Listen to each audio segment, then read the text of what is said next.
France Culture.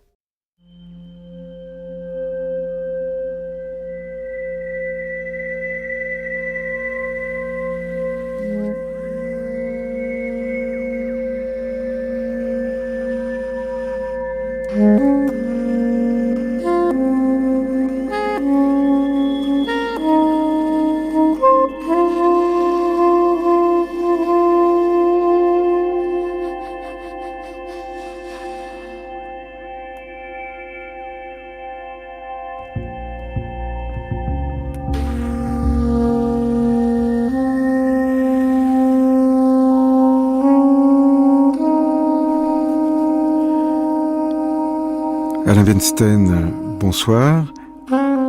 Du jour au lendemain, avec Gérard Massé, qui publie Pensées simples chez Gallimard.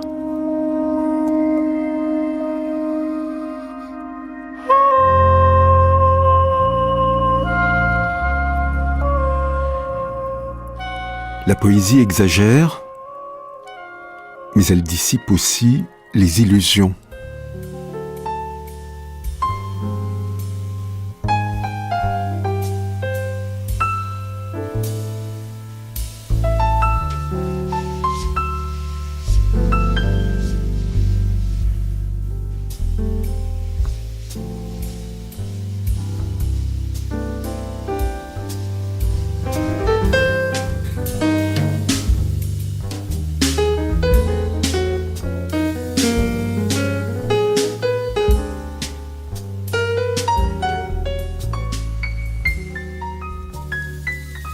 Je ne sais jamais au juste quand j'ai fait quelque chose.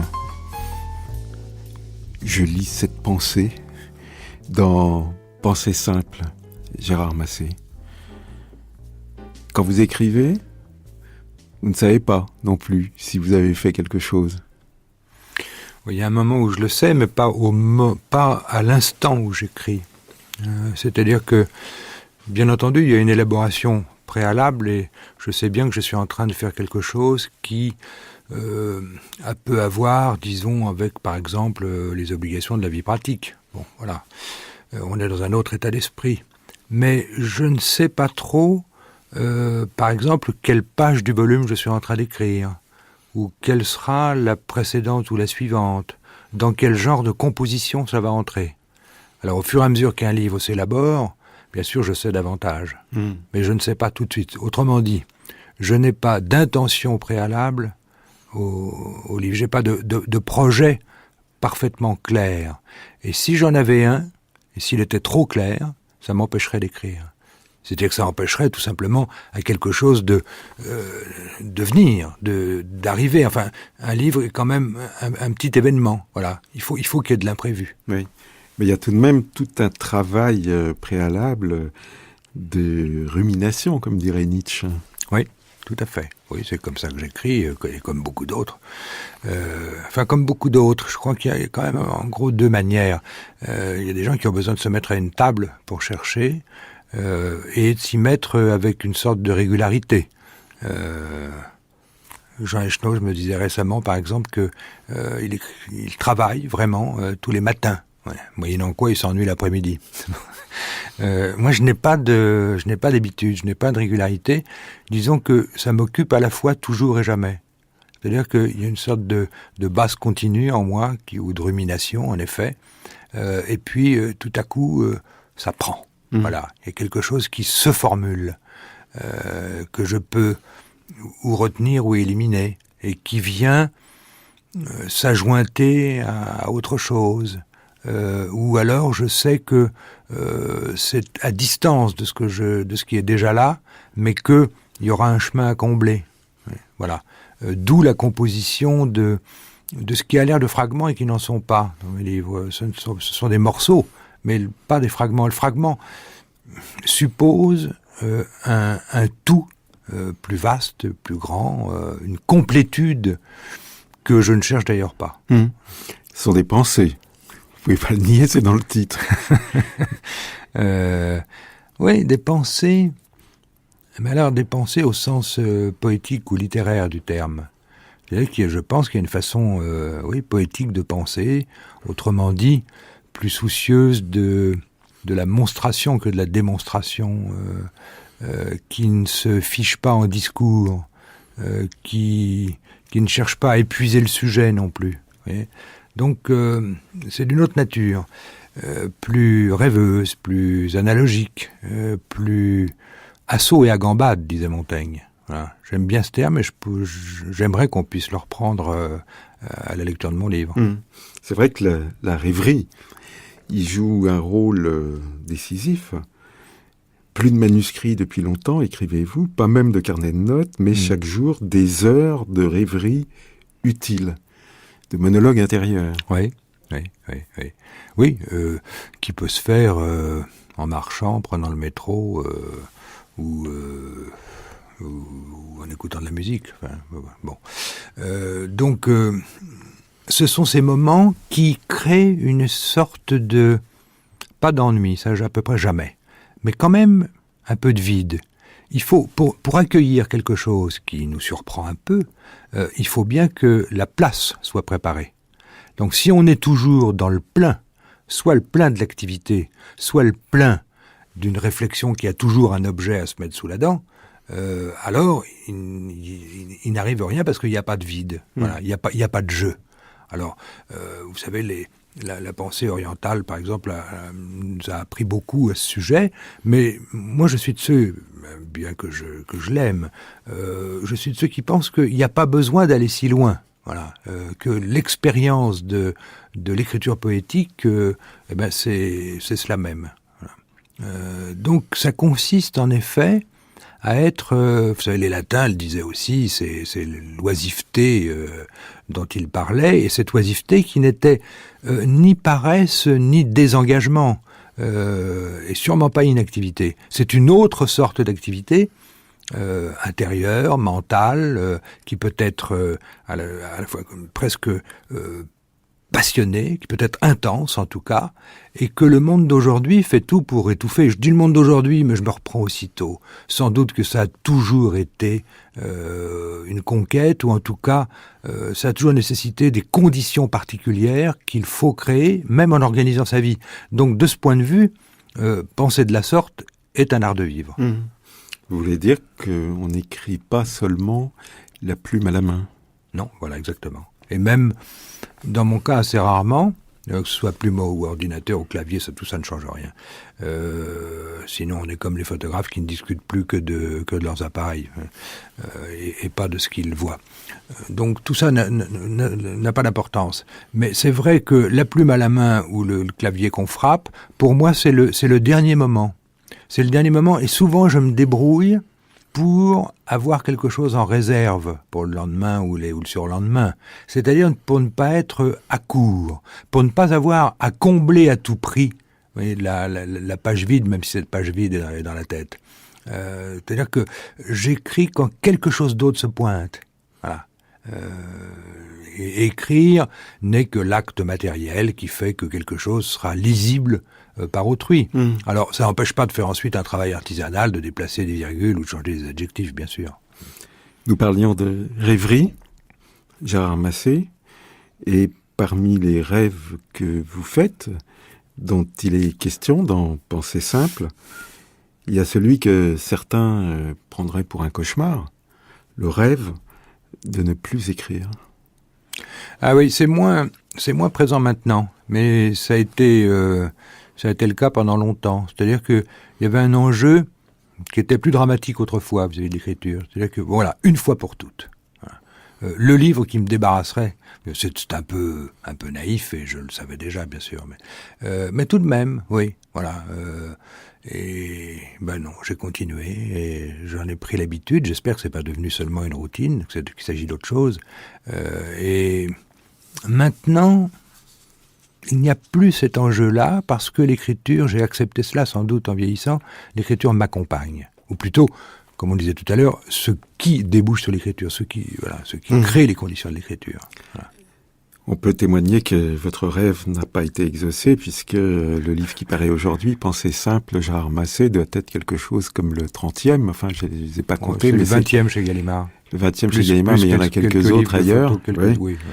Il y a des prépublications, il y a des choses que j'ai reprises aussi en composant des volumes un peu plus épais. En tout cas, il y a 20 volumes chez Gallimard. Voilà. Le premier étant Le Jardin des langues, Oui. qui a été publié en 1974. Oui. Ça ne nous rajeunit pas. Non, ni vous ni moi. Et justement, l'une de vos rêveries familières que vous confiez au lecteur, c'est l'invention d'une langue. Ah oui, parce que j'ai toujours été attiré, en effet, par j'allais dire le matériau, et vous voyez, j'effaçais ce mot pour dire plutôt l'univers linguistique. C'est-à-dire, cet univers, ce monde de signes, cette combinatoire, ces règles aussi, ce milieu vivant, sans lequel on ne peut pas dire le monde. Voilà. Et donc, si j'accepte le langage comme un outil, comme un bricoleur qui se servait d'un tournevis, alors je ne suis pas écrivain. Voilà. Écrire de la sorte ne m'intéresserait pas. C'est-à-dire que il faut que la matière de la langue elle-même soit confrontée à sa vie, et qui dit sa vie, sa mort, ses métamorphoses, sa confrontation à d'autres systèmes. Voilà. Donc j'ai éprouvé, dans ce que j'appelle l'univers linguistique, tout ce qu'on éprouve en étant au monde, c'est-à-dire le même et l'autre, la vie, la mort et les métamorphoses.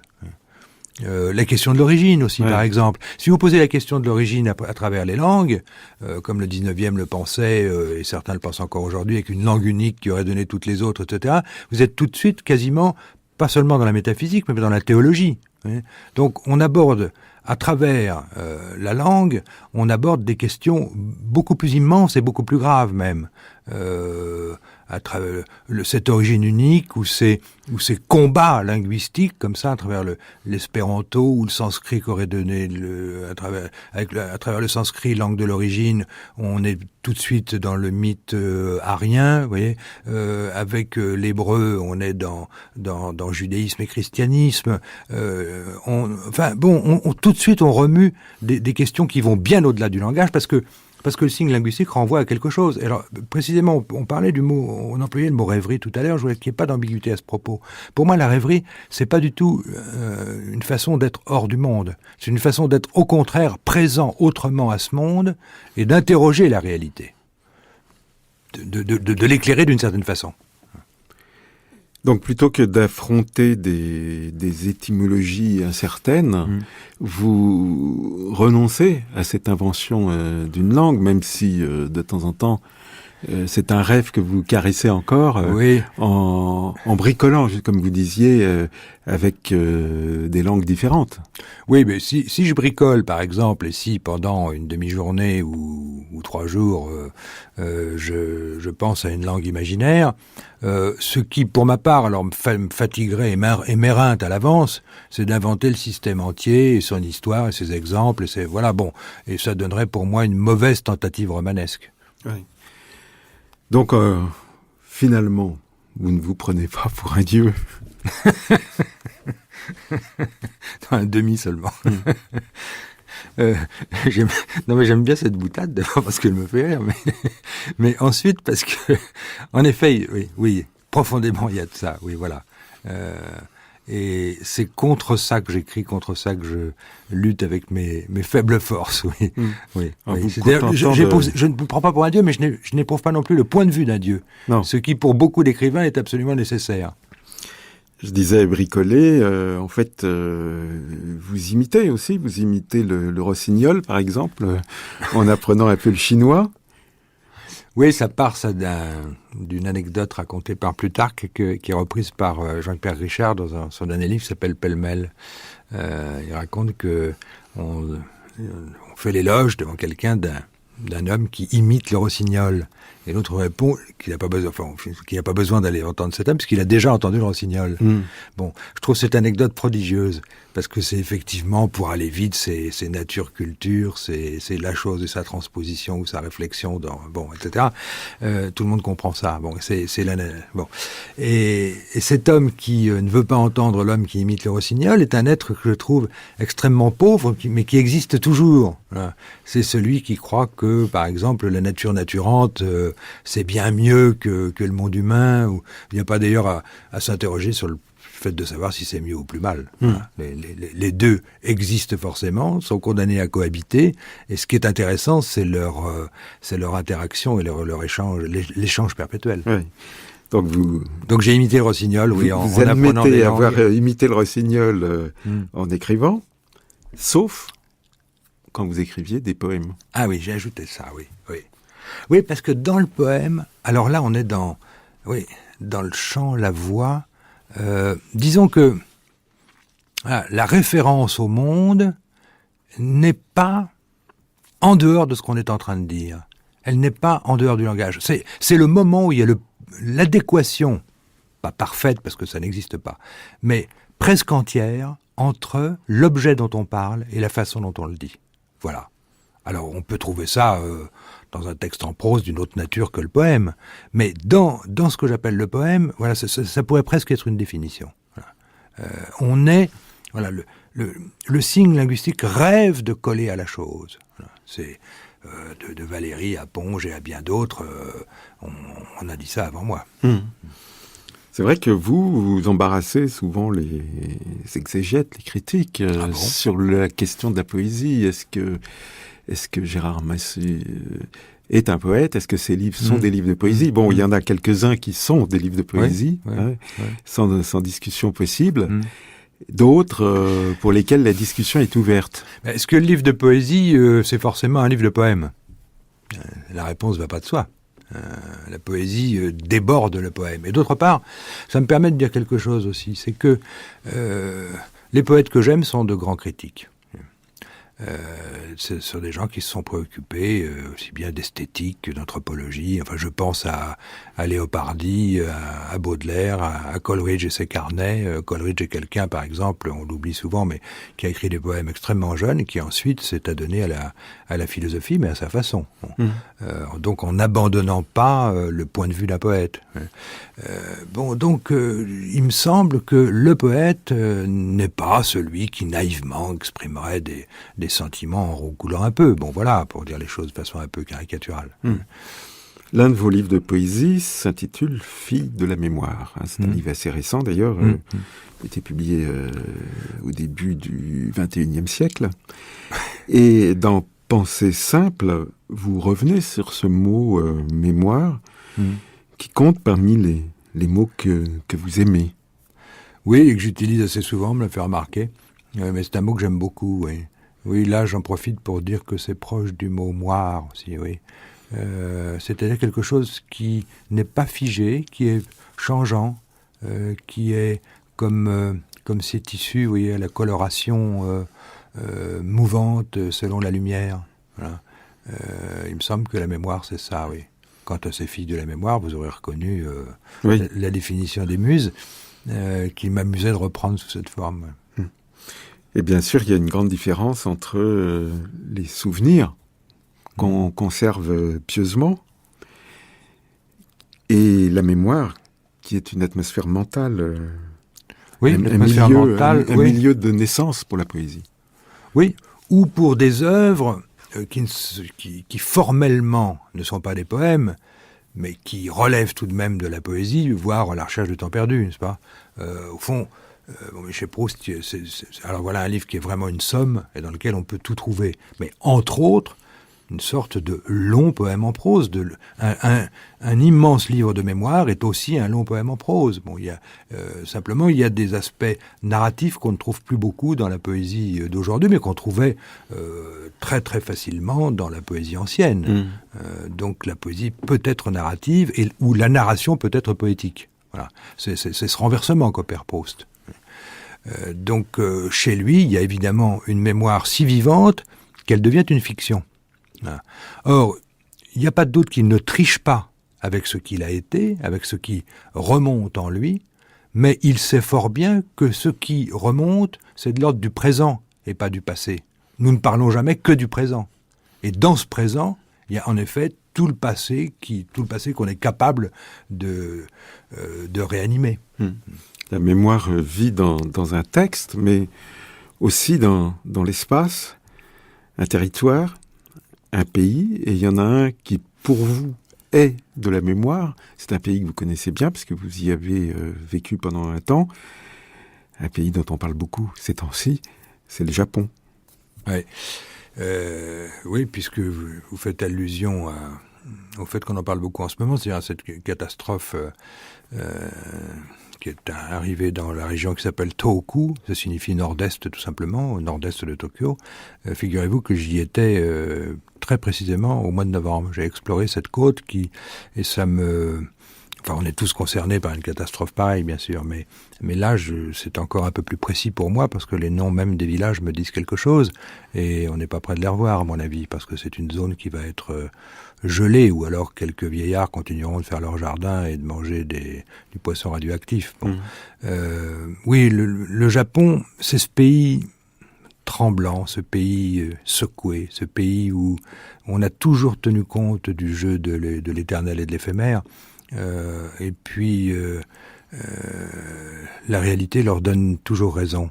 Il y a quelque chose là de très étrange et de tragique, mais une tragédie dont la littérature et l'art au Japon essaient de faire quelque chose d'aussi léger que possible. Alors cette tragédie, elle est parfois, hélas, humaine et provoquée au moment de la guerre. Je parle de la Seconde Guerre mondiale. Les Japonais ont fait le pire choix qui soit, et c'était la première fois qu'ils se mêlaient de l'histoire universelle. Ils l'ont payé très cher. Bon, mais il y a toujours quelque chose qui vient. Par exemple, ça peut être aussi l'invasion par le sud, par l'île de Kyushu, et c'est là que la bombe est tombée à Nagasaki. Le nucléaire, donc ils en ont fait l'expérience, déjà chacun le sait, en 1945. Voilà que ça recommence d'une autre manière. Et il y a quelque chose de l'ordre de la fatalité, mais qui ne devient jamais, après coup dans les esprits, aussi pesante qu'en Occident. On n'en tire pas de sens, de destin. Et voilà, c'est pour ça que j'ai quelque chose de tremblant et de léger à la fois. Et en même temps, c'est comme une sorte de signe avant-coureur qu'on devrait écouter. Voilà, on devrait beaucoup regarder du côté du Japon. Mmh. Vous dites que le Japon vous a laissé des souvenirs qui sont entrés dans la chair, comme les souvenirs d'enfance. Oui, sans doute parce que j'y suis allé relativement tôt. C'est-à-dire que c'est parmi les pays lointains, c'est le premier que j'ai vu. Et en 4 voyages, j'y ai séjourné 8 mois en tout, ce qui est à la fois peu et beaucoup. Bon. Et là, il y a une présence extrêmement forte des sensations au Japon, sans doute parce qu'elles sont différentes par rapport à celles que j'éprouve ici. Et elles sont devenues les miennes comme un pays un peu choisi. Oui. Il y a quelque chose qui a eu le temps de devenir familier. Voilà, une étrangeté devenue familière. C'est ça que j'aime beaucoup au Japon et que je retrouve toujours avec grand bonheur. Mmh. Vous parliez de la recherche du temps perdu. Il y a un autre thème qui court dans ces pensées simples, de l'une à l'autre. C'est d'ailleurs par celui-là que s'ouvre le livre, c'est celui de la lecture. Oui, parce que je suis un grand lecteur depuis toujours, que je le revendique. Et oui, je crains de voir disparaître le livre, pas en tant qu'objet d'ailleurs, mais non, la pratique. C'est la pratique qui m'occupe, c'est pas l'objet. Et vous voyez bien dans le monde tel qu'il est, il y a des menaces. La plus grande menace d'ailleurs, n'étant, puisque je parle de l'objet, c'est pas l'objet, c'est les conditions mêmes de la lecture, c'est-à-dire ce calme, cette patience et cette continuité que suppose la lecture. Et dans la distraction généralisée, dans le zapping perpétuel, il y a quelque chose qui ne peut qu'atteindre la lecture. Oui. Mmh. Voilà, je crois que c'est un problème qui n'a rien d'imaginaire et qui n'épouse pas je ne sais quelle crainte du déclin. Enfin, c'est pas sur ce plan-là que je me situe. Non. C'est plutôt sur les manières d'être. Et les manières d'être que suppose la lecture sont précieuses, oui. Une manière d'être ou une façon de naître, de renaître? Oui, aussi, parce que j'ai eu le sentiment avec la lecture, d'accéder une nouvelle fois au monde. C'est-à-dire de pouvoir aborder le monde autrement autrement que par l'émotion immédiate, que par la sensation pure. Et donc, la lecture a été une chose, en effet, capitale pour moi comme pour d'autres. Et je dis que dans ce livre que ça a été une seconde naissance, mais une naissance dont j'ai le souvenir, alors que la première, évidemment, est à jamais masquée. Alors, il y a pas mal de notations qui sont consacrées directement ou indirectement à la lecture dans Pensée simple. Ça va du constat, par exemple, que le nouvel institut Goethe n'a plus de bibliothèque. Oui, c'est-à-dire que j'ai lu ça dans le journal à un moment, parce que dans ce livre, le journal, la télévision, aussi bien que Baudelaire ou Tanizaki peuvent me fournir de quoi réfléchir.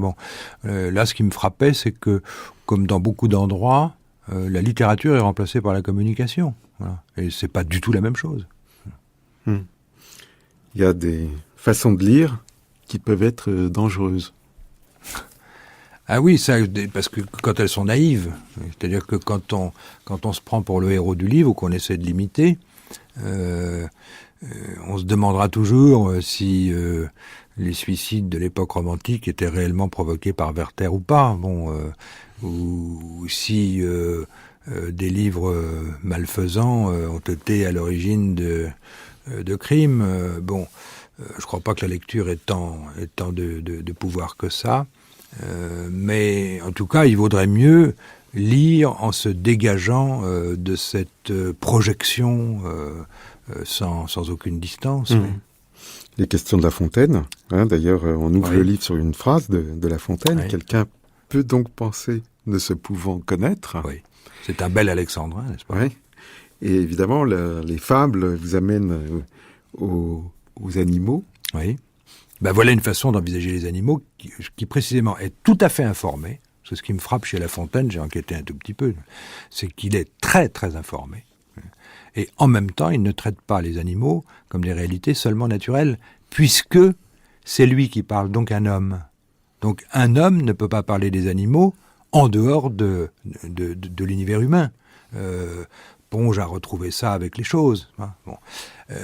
Et chez La Fontaine, quand il m'est arrivé de bien le lire, j'ai découvert vraiment, alors voilà, là une pensée littéraire est l'une des plus fortes, des plus grandes, au point que y a une démarche concertée qui est très anti-Descartes, contre la théorie des animaux-machines, par exemple.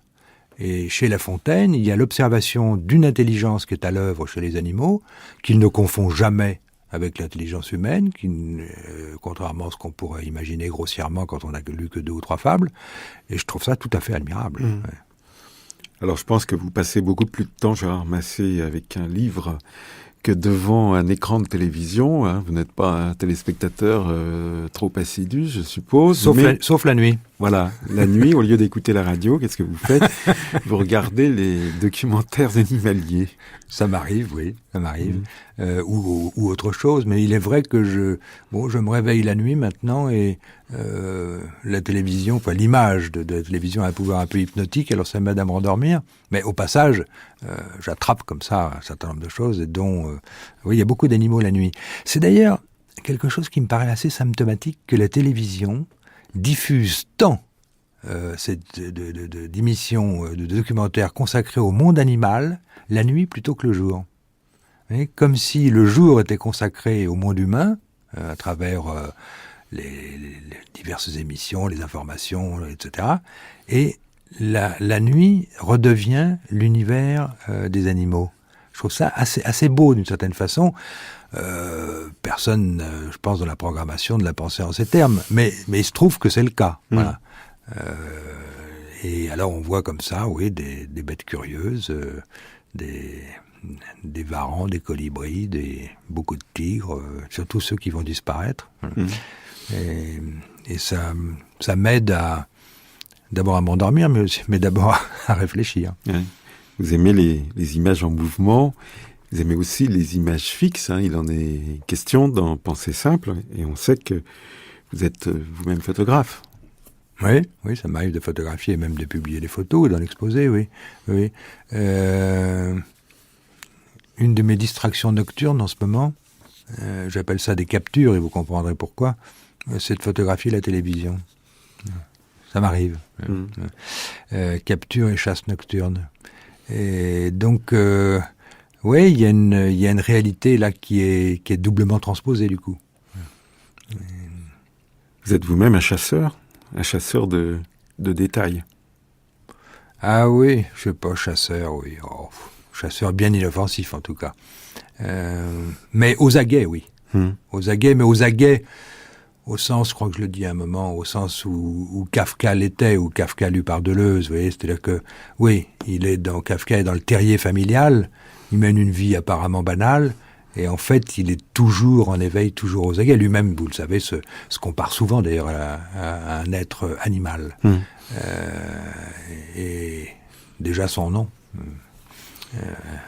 qui veut dire corneille en tchèque. Vous êtes pour le détail et contre la structure. La structure. Vous avez dit tout à l'heure que je me prenais pas pour un dieu, alors forcément C'est l'impression que vous me donnez, je sais pas, je me trompe peut-être. Mais alors je suis bien caché, je suis descendu sur Terre incognito, alors non mais la structure dans ce qu'elle a de rigide, ou quand elle se veut une grille interprétative trop figée, qui serait valable à jamais pour toutes les situations ou tous les accidents que la vie nous présente.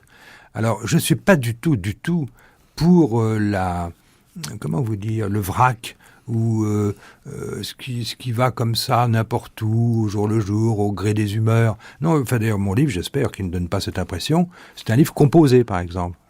C'est un livre composé, mais assez souple en même temps, pour qu'on puisse parler justement d'une composition et pas d'une structure.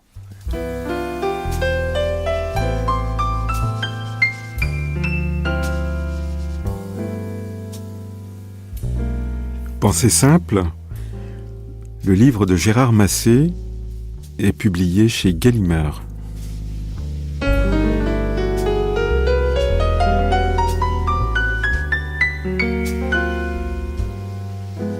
Du jour au lendemain, Claude Niort, Anne Franchini, Didier Pinault, Alain Weinstein. Bonsoir.